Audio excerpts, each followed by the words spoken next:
go by day and night. Exodus 14:24. And it came to pass that in the morning watch the Lord looked unto the host of the Egyptians through the pillar of fire and of the cloud, and troubled the host of the Egyptians. Come on, somebody. Exodus 24:17. And the sight of the glory of the Lord was like devouring fire on the top of the mount, and the eyes of the children of Israel. Exodus 40:38. For the cloud of the Lord was upon the tabernacle by day, and fire was on it by night, in the sight of all the house of Israel throughout all their journeys. It would have been enough for me back then to see a cloud that hovers over the presence of the tabernacle and turns into a pillar of fire by night over the tabernacle. That would have been enough right there to say there is certainly a God that is real, because everywhere he goes we go, and everywhere we follow he leads, and he touches and he blesses and he sends around when we got no food.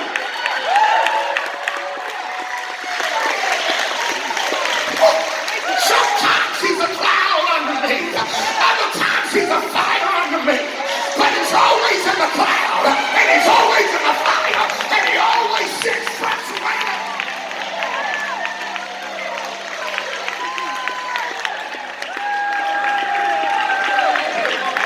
Anybody feel the fire that I feel? I know I've got a lot going on the next couple of days, but I just feel like preaching. I gotta preach to my soul right now.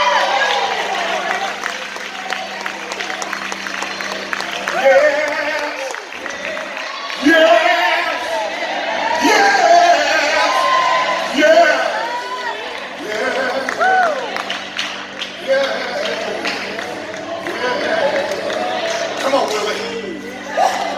I'll find your neighbor. Say, come on, preach, go, preach. 1 Kings 18:24, I'm not done yet. 1 Kings 18:24. And call you on the name of your gods, small g, and I will call on the name of the Lord. This is Elijah. And the God that answereth by fire, let him be God. And all the people answered and said, it is well spoken. He said, the God that answers by fire. The God that answers by fire. I come by to tell you there's a light show the world wants to give you, but our God answers by fire. There's smoke they want to throw at you, but my God answers by fire. Whatever you need, it's in the fire. 2 Kings 2 and verse 11. And it came to pass, as they still went on and talked that, behold, there appeared a chariot of fire and horses of fire, and parted them both asunder. And Elijah went up by a whirlwind into heaven. Oh, this is one of those raptures in the Old Testament, because the Old Testament parallels the New Testament. And for those of you that say he's not coming back, the devil has talked you into a lie and you believe it. There's a rapture there with Elijah. There was a rapture with Enoch. Come on, somebody. And there's going to be a rapture on the church according to Revelation chapter 4. And there was a trumpet. Come on here. That's good news. The church never gets mentioned in the after.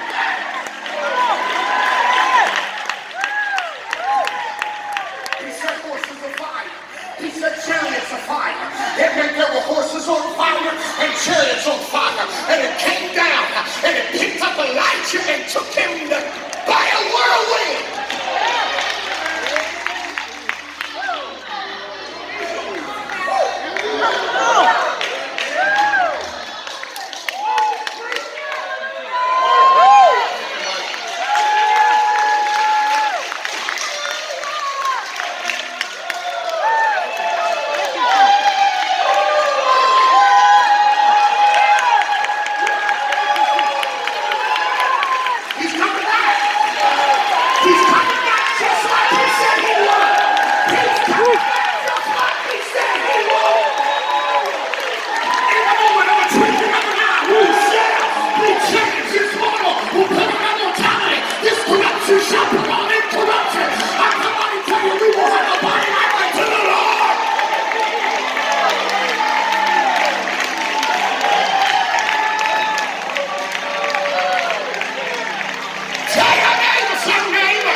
One will be left, the other shall be taken. Two will be in bed, one shall be left, the other taken. He's coming back. Amen. But I ain't done preaching. Preach on. Simon Peter, follow Jesus. Nita, I'm telling you, you just need to move up here from Mississippi. Just stay with us. Amen. Amen. Come on, Jesus. Amen. Simon Peter followed Jesus, and so did another disciple. Now, we only assume this, that it's John, because we have heard about John being talked about in the third person before.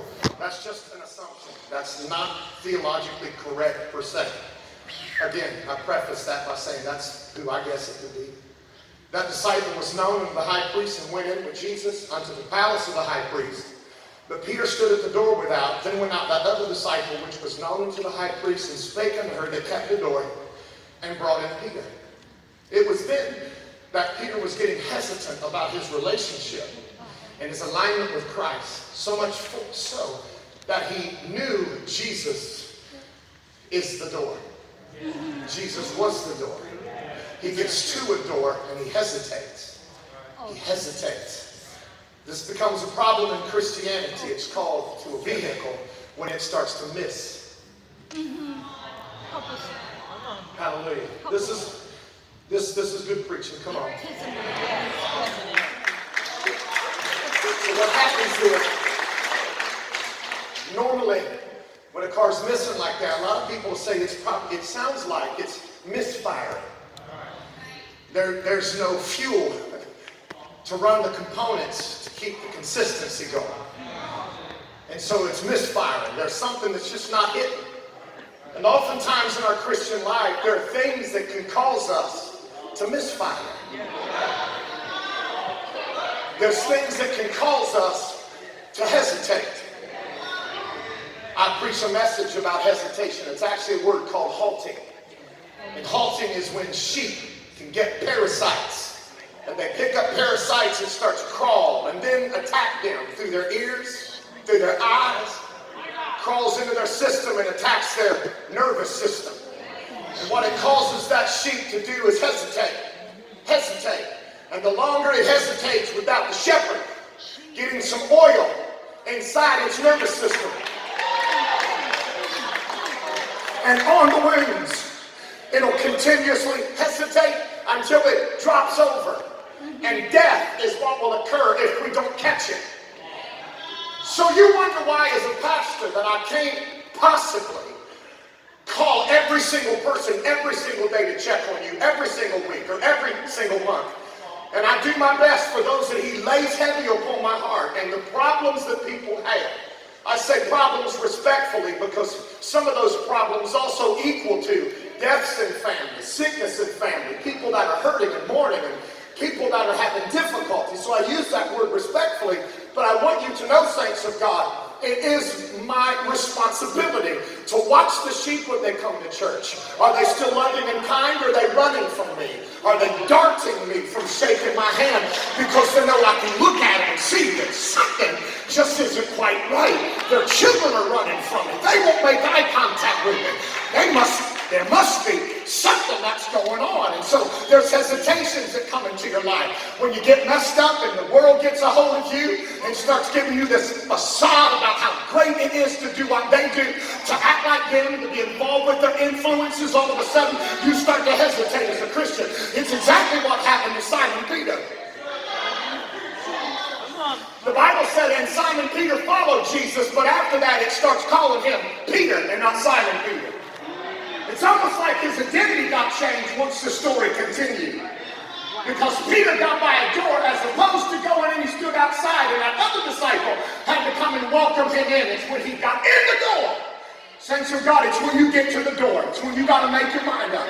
It's when you get inside. It's what are you going to do now?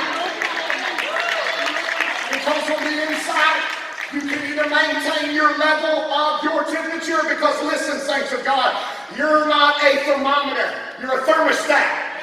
You know what a thermostat does? It controls the atmosphere. You know what a thermometer does? It tells you what the atmosphere is. You're not to tell the atmosphere what you are. You're to control the fire of God on the inside of you. So you never let somebody tick you down a level. You got to get to a place in your life where you say, no, no, no, no, no. The fire of God has birthed me and birthed me.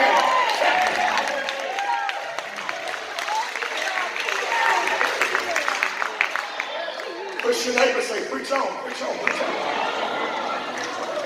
He took himself out of God's will the moment he walked in the door, and the damsel that kept the door said, aren't you one of them? He said, I'm not. And the minute that came out of his mouth, I'm not, he found himself getting cold. Isn't it interesting? He wasn't cold outside the door. He got cold after he said, I'm not. And immediately, something happened. Let me tell you something, sir, man. Ain't nobody got to tell you when you're doing something wrong. You feel it.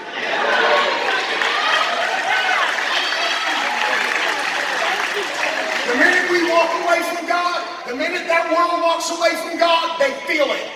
They feel an emptiness. They feel a void. They feel a slothful spirit hit them and spiritually slow them down. As if for supper they just ate 2 banana splits instead of something their body really needed. You want to take a nap, I want to sit down, I want to take a break. That's what the enemy will do to your life spiritually. The minute you walk away, the minute you reject, the minute you deny, you get cold. Something happens. You lose your love for people. You lose your burden for people. You lose your care. You lose your concern for people when you get cold. It's all about you. Why is it all about you? Because Peter went out of the way to go over and warm himself by the enemy's fire.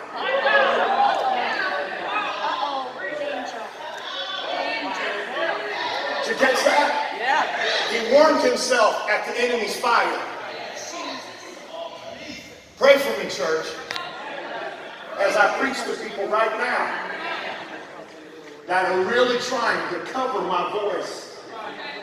Push me aside as an afterthought while I'm preaching to them right now. And the enemy wants to steal their soul, but that devil is a liar.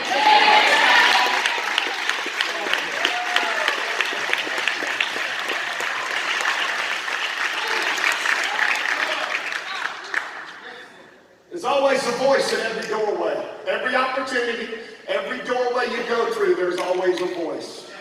There's always a voice that's speaking. There's always a voice that's prying and pulling. There's always a voice that you have to make a determination through every doorway you walk through. What is going to fuel you? What's going to keep you? Is it going to be when I come into a strange place with strange people that are the enemy of God and of his precious Son, that I find myself going and cooling myself by their warmth, trying to heat something that cannot be fixed only through the Son of God? He stands by the fire because he's shivering and he's cold. And he stands by the fire and someone looks at him again and says, hey, you're one of them. You're talking like them. And you look like him. And he cusses. A curse word comes out of his mouth. You dream up what it could have been. All I know is it was a curse word that came right out of his mouth so that he could camouflage himself as to who he truly was on the inside. He was a Jonah running from God. He lost his fire. The minute he said, I'm not one of them. I got one question to pose this church. If you can lose your fire as quick as you deny God, how much more can you get by accepting him? How much quicker when you say, I know who I am? How much quicker does it come when you say, I'm washed in the blood? How much quicker does it come when you say, hallelujah, to the name that is above every name, Jesus Christ, the Son of God, the Lamb slain from the foundation of the world. Come on, let's bless him. Come on, let's bless him. Come on, let's bless him.